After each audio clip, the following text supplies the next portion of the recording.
ধন্যবাদ আপনাকে। আপনি জানেন যে বরিশাল বিশ্ববিদ্যালয়ে বেশ কিছুদিন ধরেই শিক্ষকদের পদোন্নতির দাবি করে তারা আন্দোলন শুরু করেছিল।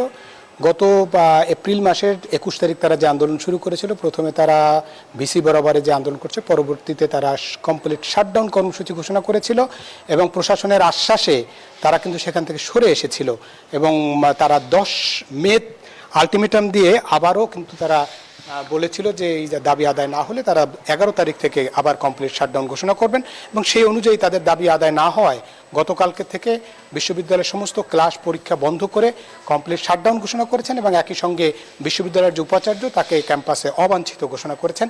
আমরা বিশ্ববিদ্যালয় ক্যাম্পাসে আছি, প্রত্যেকটি ডিপার্টমেন্টে আমরা দেখেছি যে তালা ঝুলে আছে, শিক্ষক নেই, শিক্ষার্থী নেই, একটি বিরান ভূমি, অর্থাৎ শিক্ষা কার্যক্রম না থাকার কারণে মূলত সমস্যায় পড়েছেন শিক্ষার্থীরা। বলছেন যে এই শিক্ষা কার্যক্রম ব্যাহত হওয়ার ফলে বারবার আন্দোলনের কারণে তারা সেশন জটের মধ্যে পড়ছেন এবং এখান থেকে কোনোভাবে মুক্তি মিলছে না, যে কারণে গত তিন উপাচার্য কিন্তু এই আন্দোলনের ফলে এখান থেকে উত্থান পতন হয়েছে।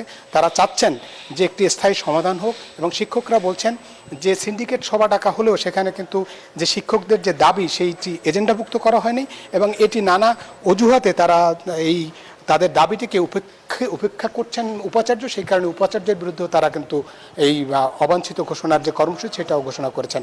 দাবি আদায় না হওয়া পর্যন্ত তাদের ক্লাস কর্মসূচি এবং পরীক্ষাও বন্ধ থাকবে, এমনটা বলছেন শিক্ষকরা। এই ছিল মিরন, আপনাকে ধন্যবাদ।